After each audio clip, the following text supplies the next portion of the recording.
Nah, perilaku bangsa Atlantis yang menindas bangsa di sekitarnya ini pun membuat Zeus, raja para dewa, nih marah. Wah. Atlantis pun langsung dikutuk sama Zeus, kalah nih melawan aliansi negara-negara yang dipimpin Athena tadi. Hai, wassalamualaikum warahmatullahi wabarakatuh. Terima kasih sudah klik video ini. Oke, jadi malam Rabu ini aku akan ngebahas sebuah pulau atau kota atau bangsa atau juga bisa dibilang sebuah peradaban yang terkenal dengan kemisteriusannya. Wah. Aku di sini nyebutnya bangsa aja lah ya. Nah, bangsa ini dikatakan telah tenggelam beribu-ribu tahun yang lalu sampai sekarang pun kebenaran tentang adanya bangsa ini pun juga masih simpang siur. Ada ilmuwan yang percaya bahwa bangsa ini beneran ada. Ada juga ilmuwan yang percaya bahwa bangsa ini adalah ya udah semata dongeng aja. Dan bangsa yang aku maksud ini adalah bangsa Atlantis. Pembahasan ini juga udah lama kali di request sama Wawa semua ya. Dan memang Wak, betul research untuk bahasan kali ini membutuhkan energi dan juga waktu yang cukup lama. Jadi pembahasan kali ini bakal lebih serius lagi. Wak, aku minta kalian untuk lebih fokus ya, karena memang akan ada banyak nama-nama tokoh yang aku sebutkan dan juga disertai berbagai macam teori-teori di dalamnya.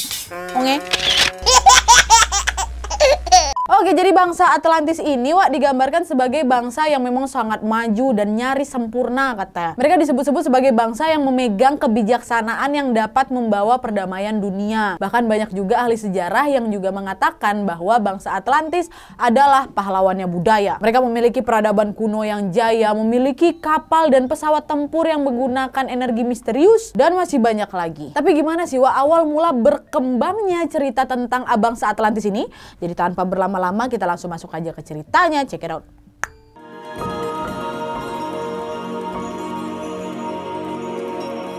Nah, jadi gimana sih cerita tentang Atlantis ini, Wak?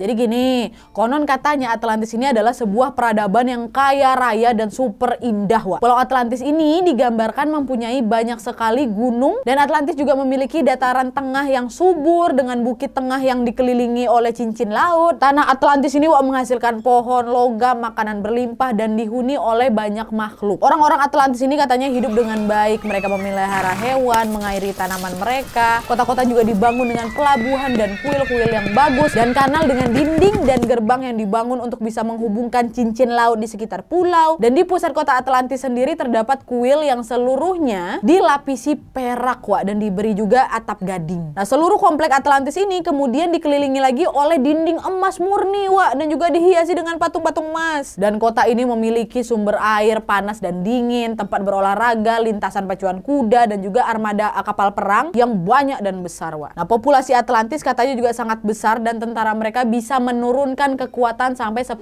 armada perang. Pokok sederhananya ras di Atlantis ini adalah yang terpadat, yang berteknologi maju, kuat, dan yang paling makmur lah gitu yang pernah ada. Sampai akhirnya, Wak, di suatu waktu tiba-tiba peradaban ini menghilang gitu aja, Wak, dari permukaan bumi. Dan sampai sekarang keberadaan Atlantis yang sebenarnya masih dalam perdebatan ini pun mengundang banyak sekali teori yang sudah tersebar mengenai lokasi Atlantis ini di mana. Tapi, Wak, dari semua teori ini belum ada yang bisa memastikan dengan pasti tentang lokasi betulan Atlantis ini. Semua hanya berdasarkan asumsi lagi. Dan sebelum aku masuk ke beberapa teori-teori yang menurut aku menarik untuk dibahas nih ya, aku akan cerita dulu awal mula berkembangnya cerita tentang Atlantis ini, Wak, ya. Dan sebenarnya siapa sih yang mulai menyebutkan bahwa Atlantis itu ada? Dan orang yang pertama kali menyebutkan nama Atlantis adalah filsuf dan matematikawan Yunani yang bernama Plato. Familiar kalian sama nama ini kan? Ya, si muridnya Socrates dan gurunya Aristoteles, Wak. Ini nih lah Plato. Nah, tapi sebenarnya Plato ini tidak pernah mengklaim, Wak, memiliki pengetahuan pribadi tentang Atlantis. Tapi dia hanya mendapatkan cerita dari seorang filsuf asal kota Athena yang bernama Critias. Nah, Plato pun menulislah pengetahuannya tentang Atlantis ini dalam dua catatannya yang berjudul Timaeus dan Critias, yang ditulis sekitar 360 sebelum Masehi, Wak. Nah, pembahasan tentang kisah Atlantis ini, Wak, pertama kali muncul di catatannya Plato yang berjudul Timaeus, dan dalam catatan itu dituliskan bahwa Critias ini mendengar tentang Atlantis dari kakek buyutnya, di mana kakek buyutnya ini mendengar cerita Atlantis dari seorang cendekiawan dan ahli hukum yang bernama Solon. Sementara si Solon ini mendapatkan kisah Atlantis dari pendeta penjaga kuil Dewi Leonid di Mesir, Wak. Ya, jadi sambung-nyambung ini. Plato dapat cerita dari Kritias, Kritias dapat cerita dari kakek buyutnya si Kritias dapat dari Solon. Solon pun mendapatkan cerita dari pendeta penjaga kuil Dewi Net, gitu ya. Nah, pendeta Mesir ini, Wak, mengatakan kepada Solon bahwa orang-orang Yunani di masanya tidak lagi mengenal Atlantis karena catatan tentang Atlantis ini telah hilang akibat bencana alam yang terjadi di Yunani. Tapi untungnya beberapa masyarakat Mesir masih menyimpan kisah tentang Atlantis itu. Karena pada saat itu Mesir bebas dari bencana. Nah, cerita yang didapat oleh Kritias tentang Atlantis adalah adanya kekuatan besar, Wak, yang pernah dihentikan kota Athena sewaktu ada sebuah bangsa yang ingin menguasai seluruh Eropa dan Asia. Kekuatan itu muncul dari luar, dari Samudra Atlantik. Nah, pada waktu itu, Wak, lautan dapat dilewati karena memang memiliki sebuah pulau yang disebut sebagai Pilar Hercules. Ya, Selat Gibraltar kalau kalian pernah dengar. Nah, pulau itu, Wak, lebih besar lagi dari gabungan Libya sama Asia tuh. Pulau itu telah menyediakan jalan ke pulau-pulau lain untuk orang-orang yang memang ingin bepergian pada masa itu. Dan dari pulau-pulau itu seseorang kemudian dapat melakukan perjalanan ke seluruh benua di sisi lain. Dan pulau yang dimaksud itulah Pulau Atlantis. Nah, Pulau Atlantis ini memiliki sebuah kekuatan kerajaan yang besar. Mereka tidak hanya mempunyai kekuasaan di seluruh pulau itu, tapi mereka juga menguasai banyak sekali pulau dan juga bagian benua di sekitarnya. Dan terlebih lagi, Wak, kekuasaan mereka ini telah menaklukkan Mediterania sejauh timur Mesir dan benua Tirenia. Nah, mereka mengambil rakyat di tempat-tempat yang mereka jajah itu untuk dijadikan budak mereka, Wak. Nah, di tengah penaklukan yang dilakukan oleh bangsa Atlantis ini, bangsa Athena pun akhirnya menggunakan kekuatannya untuk pertama kalinya memimpin Yunani untuk melawan si bangsa Atlantis ini. Jadi banyak nih, Wak, ya, beberapa kubu yang memang mau ngelawan bangsa Atlantis waktu itu. Tapi di satu titik, Wak, aliansi itu pun hancur. Bangsa Athena pun haruslah berperang sendiri melawan bangsa Atlantis. Tapi di saat itu bangsa Athena dapat mengalahkan bangsa Atlantis dan juga mencegah perbudakan. Dan dengan murah hatinya bangsa Athena pun membebaskanlah tanah yang telah diduduki oleh bangsa Atlantis ini. Dimana beberapa waktu kemudian barulah itu gempa bumi dan banjir yang sangat dahsyat terjadi. Seluruh pasukan prajurit Athena itu tenggelam, Wak, di bawah bumi, dan pulau Atlantis ini pun ikut tenggelam juga di bawah laut dan menghilang. Semua katanya terjadi pada satu hari satu malam aja, Wak. Dan lautan di wilayah itu bahkan sekarang pun tidak dapat dilayari dan tidak dapat dijelajahi, kata. Karena katanya terhalang lapisan lumpur di kedalaman yang dangkal lah gitu, Wak. Nah, itulah kisah pertama dari Kritias dalam catatan Plato, Wak, ya. Nah, terus kemudian kisah Atlantis ini muncul lagi. Kali ini tuh lebih terperinci lagi, Wak, dalam buku catatannya Kritias. Nah, Kritias ini bercerita bahwa Athena kuno mewakili komunitas sempurna dan Atlantis adalah musuhnya. Menurut Kritias, Wak, di saat Atlantis ini belum tenggelam, dewa Yunani membagi bumi ini menjadi beberapa wilayah. Dan FYI menurut Google dewa Yunani itu disebut juga dengan dewa Olympus, Wak. Itu ada 12 dewa tuh, ada Zeus, Poseidon, Athena, Apollo, macam-macam lagi lah, ada 12 pokoknya. Nah, pada saat itu dewa Poseidon atau dewa laut mewarisi wilayah Pulau Atlantis. Nah, pada saat itu ada nih wanita asli Atlantis namanya Kleito tinggal di Atlantis itu. Poseidon pun jatuh cinta lah padanya. Lalu memperistri Kleito dan melahirkan 5 pasang anak laki-laki kembar, Wak. Ada 10 berarti jumlah anaknya ya. Poseidon pun langsunglah membagi pulau menjadi 10 wilayah di Pulau Atlantis yang masing-masing diserahkan pada 10 anaknya ini. Anak tertuanya namanya Atlas, Wak. Dijadikan raja yang sah ini dari seluruh pulau dan lautan di sekitarnya. Sekarang katanya Samudra Atlantik. Dan diberi tuh wilayah kekuasaan yang mencakup gunung kelahirannya dan daerah sekitarnya. Nah, kembarannya Atlas namanya Gadeirus diberi daerah kekuasaan paling timur. Nah, 4 pasang kembar lainnya, Wak, Amperes, Evameon, Meseus. Nah, semuanya itulah yang bersisa 8 ini. Itulah mereka menjadi penghuni dan penguasa di laut lepas. Nah, di saat itu Atlantis pun menjadilah itu pulau yang subur, kaya dan kuat secara militer berkat anugerahnya Poseidon ke anak-anaknya ini. Nah, seiring berjalannya waktu, keturunan-keturunan Atlas menjadi arogan dan haus akan kekuasaan gitu. Nah, untuk memuaskan hasrat berkuasanya, raja-raja Atlantis setelah Atlas, keturunan-keturunannya menaklukkanlah negeri-negeri di sekeliling lautnya Mediterania. Nah, perilaku bangsa Atlantis yang menindas bangsa di sekitarnya ini pun membuat Zeus, raja para dewa ini marah, Wak. Atlantis pun langsung dikutuk sama Zeus, kalah nih melawan aliansi negara-negara yang dipimpin Athena tadi. Nah, sebagai pelengkap azab yang diberikan sama si Zeus, usai kekalahan itu Pulau Atlantis pun langsunglah ditinggalkan ke dasar laut. Nah, jadi kayak kesimpulannya Atlantis ini udah dikalahkan sama Athena dari perang, terus akhirnya Atlantis pun disapu lagi sama laut dan gempa sama banjir tuh lah yang udah nggak pernah terlihat lagi sampai sekarang gitu. Nah, dari sini Wak, menurut beberapa ahli, penggambaran yang dituliskan oleh Plato ini berbeda nih dengan penggambaran orang pada umumnya tentang Atlantis. Menurut Plato, Wak, Atlantis bukanlah tempat untuk dihormati sama sekali. Atlantis bukanlah berisi masyarakat yang sempurna. Justru sebaliknya, Wak, Atlantis ini adalah perwujudan negara yang kaya secara materi, berteknologi maju dan juga kuat secara militer, tapi telah dirusak oleh kekayaan, kecanggihan dan juga kekuatannya sendiri gitu. Jika Atlantis memang betul-betul ada hari ini, Wak, ya, ditemukan utuh dan berpenghuni, penduduknya mungkin akan mencoba menghilangkan nyawa dan juga memperbudak banyak manusia di bumi mungkin. Nah, jadi itu ya cerita awal tersebutnya nama si Atlantis ini ya. Sekarang kita masuk nih baru ke teori-teori dari para ahli yang meneliti tentang di mana nih keberadaan Atlantis ya. Cekidot.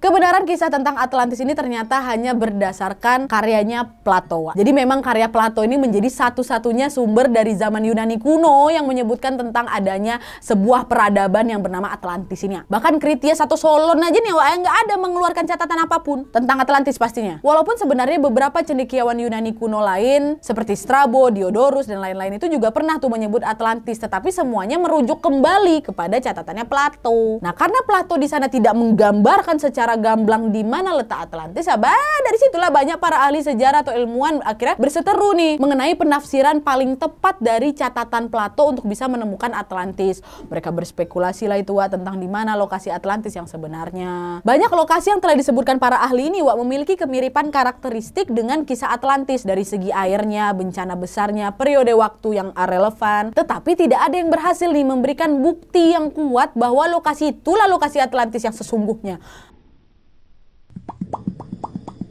Nah, lokasi yang diusulkan ini Wak kebanyakan berada di sekitar Laut Tengah, seperti Pulau Sardinia, Kreta, Santorini, Malta, wilayah di Laut Hitam, macam-macam lah Wak di sana. Juga di sekitar Laut Azov, dan selain itu juga ada hipotesa yang mengatakan Atlantis ini berada di Eropa Utara atau di Laut Utara, Irlandia, Kepulauan Kanari, Antartika, di bawah segitiga Bermuda, Laut Karibia, bahkan ada yang dibilang di Indonesia Wak. Nah, salah satu ahli sejarah yang paling vokalnya dalam pencarian Atlantis adalah sejarawan amatir dan juga anggota Kongres Amerika Serikat yang bernama Ignatius Donnelly, di mana pada tahun 1882 Donnelly ini menerbitkan sebuah buku tentang Atlantis yang berjudul Antediluvian World. Dia sangat meyakini cerita Plato adalah sebuah kebenaran sejarah. Donnelly juga menambahkan bahwa semua peradaban besar di bumi itu bermula dari Atlantis itulah. Donnelly ini lebih dari sekedar mempopulerkan cerita Plato aja Wak. Dia ini juga bahkan menambah beberapa fakta dari gagasan dia sendiri. Donnelly mempromosikan nih gagasan yang sekarang disebut teori difusi.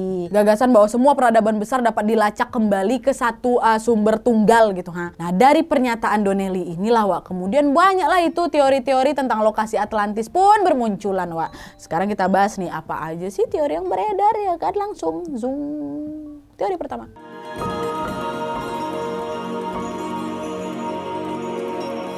Nah, terinspirasi oleh Donnelly tadi Wak, banyak orang kemudian memperluas lagi nih teorinya dan menambahkan spekulasi mereka sendiri tentang di mana Atlantis mungkin berada. Salah satunya adalah Charles Berlitz, seorang penulis buku tentang fenomena paranormal Wak. Jadi pada tahun 1970 si Berlitz ini mengklaim Atlantis itu adalah benua nyata yang terletak di perairan Bahama yang telah menjadi korbannya segitiga Bermuda katanya. Di mana segitiga Bermuda kan dikenal sebagai wilayah Atlantik di mana sejumlah kapal diduga hilang secara misterius di sana ya kan. Nah, teori ini Wak didukung oleh penemuan piramida di dasar laut segitiga Bermuda pada tahun 1979. Nah, peneliti yang menemukan situs itu mengatakan bahwa piramida itu memiliki panjang sekitar 300 meter, lebih besar daripada piramida di Mesir katanya. Lalu beberapa tahun setelahnya tahun 85, tim peneliti dari Norwegia pun menemukanlah ada sebuah kota kuno yang berada di bawah laut segitiga Bermuda itu. Katanya mereka menemukan sebuah jalan besar dan juga rumah-rumah yang beratapkan kubah. Tapi dari penemuan ini para peneliti itu belum dapat nih Wak memberikan bukti yang kuat apakah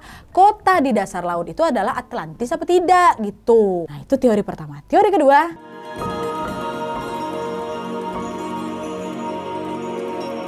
Nah, menurut pernyataan di bukunya Plato, Atlantis ini kan terletak di dekat lokasi yang bernama Pillar of Hercules itu kan. Nah, Pillar of Hercules ini merupakan dua batu besar yang menandai pintu masuk dari Selat Gibraltar di Spanyol itu. Para ahli pun percayalah bahwa Atlantis ini berada tidak jauh dari situ. Bahkan banyak yang mengatakan bahwa kemungkinan daratan Atlantis ini berada di Andalusia, Spanyol katanya. Nah, alasan untuk mempercayai teori ini adalah yang pertama, Plato pernah mengatakan bahwa Atlantis ini terletak di tengahnya Samudra Atlantis sesuai dengan wilayah Selat Gibraltar kan. Terus kedua, para arkeolog pernah menemukan jangkar kuno di Selat Gibraltar itu yang diperkirakan itu adalah berasal dari pelabuhannya Atlantis. Terus yang ketiga, arkeolog Jerman yang bernama Adolf Skulten itu pernah mengatakan bahwa Andalusia itu adalah wilayah yang paling mungkin menjadi daratan Atlantis karena lokasi tersebut terletak persis di luarnya Pillar of Hercules. Di sana juga pernah terjadi perang seperti yang dikatakan sama Plato.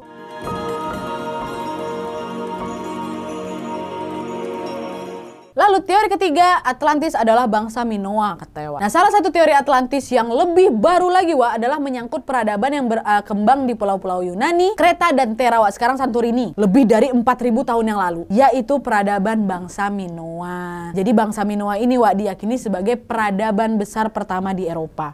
Mereka membangun istana yang indah, membangun jalan-jalan beraspal dan merupakan orang Eropa pertama yang sudah menggunakan bahasa tertulis. Tapi pada puncak kekuasaan mereka, katanya orang-orang Minoa ini tiba-tiba menghilang aja gitu dari sejarah. Nah, dari situ sejarawan percaya bahwa sekitar 1600 sebelum Masehi gempa memang sempat mengguncang pulau vulkanik Thera, memicu letusan yang memuntahkan 10 juta ton batu, abu, dan gas ke atmosfer. Dan letusan gunung api Thera itu diperkirakan 10 kali lebih kuat dari letusan Krakatau 1883 tuh. Kuat kali memang berarti, astagfirullah. Nah, ngomong-ngomong soal Krakatau, sama nih dengan halnya Krakatau yang menghilang dari muka laut. Sebagian tubuhnya gunung api Thera pun lenyap. Erupsi pun akhirnya memiculah tsunami yang akhirnya menerjang pulau Kreta yang memang terletak 70 km di selatannya dan memusnahkan peradaban bangsa Minoa. Nah, beberapa ahli pun percaya bahwa peradaban Atlantis ini cocok dengan peradaban Minoa ini. Tuh. Teori keempatnya kita masuk lagi yuk.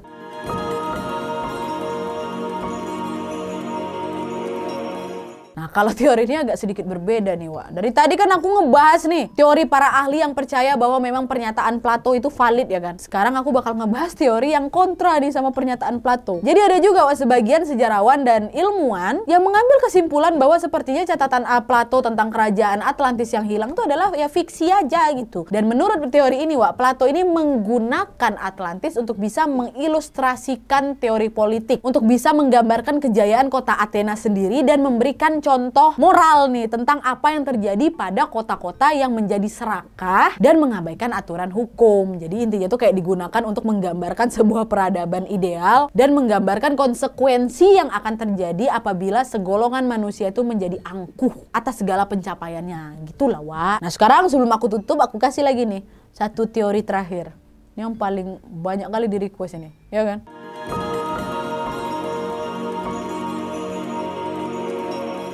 Atlantis berada di Indonesia. Pasti banyak dari kalian juga yang penasaran nih tentang teori yang bilang, ada yang bilang katanya Atlantis itu ada di Indonesia loh. Aku pun penasaran waktu lagi nyari-nyari informasi tentang Atlantis ini kan betul ketidakbetulan ada di Indonesia nih. Jadi salah satu ilmuwan yang memang mengklaim bahwa Atlantis berada di Indonesia yang aku temukan adalah seorang ahli teknik hidrologi yang bernama Bapak Dani Irwanto. Nah, Pak Dani ini udah meneliti tentang Atlantis dari tahun 2010 kata beliau. Beliau pun sampai menggunakan pendekatan 20 disiplin ilmu, diantaranya antropologi, biologi, linguistik, geologi, oseanografi, klimatologi, mitologi, dan arkeologi. Nah, dari penelitian beliau ini, beliau mendapatkan informasi dari catatan Plato bahwa Atlantis terletak sangat jauh di samudranya Atlantik dengan ciri-ciri curah hujan tinggi, air melimpah, matahari melewati atasnya, beriklim hangat, aliran sungainya melimpah. Hanya ada 2 musim, tanah subur, kayu melimpah, pertanian dan peternakan juga maju. Tanahnya juga yang terbaik di dunia. Berlimpah tanaman, kayu pertukangan juga banyak, dan mempunyai flora dan fauna yang beragam. Nah, dari catatan ini, Pak Dani pun akhirnya menyimpulkan daerah yang digambarkan oleh Plato adalah daerah beriklim tropis. Dan dari informasi ini, Pak Dani pun akhirnya berkata, hanya ada 3 kemungkinan. Yang pertama Amerika Tengah,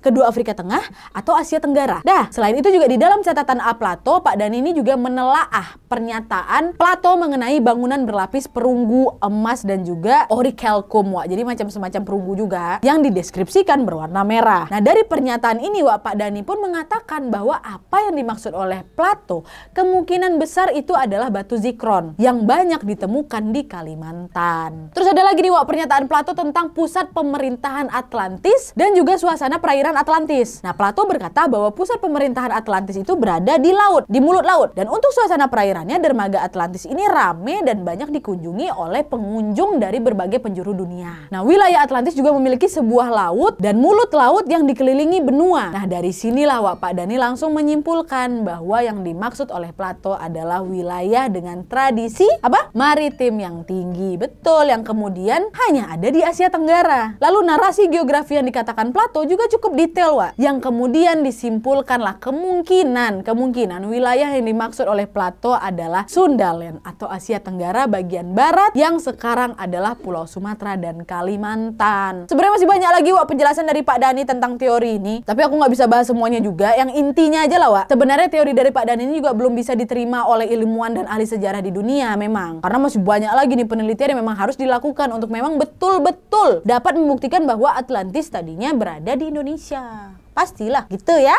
Oke, Wak, jadi itu tadi sedikit bahasan tentang Atlantis ini yang berhasil aku rangkum untuk kalian semua. Mudah-mudahan dapat dipahami, Wak, ya. Yang jelas masih banyak kali teori-teori lain tentang di mana keberadaan Atlantis ini. Malah ada juga teori yang bilang kalau bangsa Atlantis itu berasal dari luar bumi, alien kata. Dan kalau kalian tertarik untuk cari tahu lebih jauh lagi tentang Atlantis ini, kalian bisa langsung aja cek di Google, baca buku, tengok YouTube lain juga. Banyak kali, Wak, informasi yang tersedia sekarang ini sampai bingung aku mau pilih yang mana. Tapi yang jelas, gimana menurut kalian tentang Atlantis, Wak? Betulan ada atau tidak ini? Kalau memang ada, kira-kira di mana? Atau kalian mikir nggak ada tuh, udah lama nggak pakai ya? Nggak ada tuh, nggak ada itu. Cuma cerita fiksi dari Plato aja. Kalau kau gimana, Nadang? Kalau aku jujur nih, aku 50-50 sih, Wak. Teori-teori yang menjelaskan bahwa Atlantis itu beneran ada masuk akal menurut aku. Tapi emang nggak menutup kemungkinan juga kalau Plato ini menjadikan Atlantis sebagai analoginya tentang sebuah peradaban yang ideal. Jadi entah iya entah tidak, entah bulat entah peta, entah kodok entah kata, gitulah. Yang jelas aku pengen banget dengar pendapat kalian soal Atlantis ini. Langsung aja banjiri komen. Oh, coba banjiri. Saya mahi, udah capek aku kayaknya nih.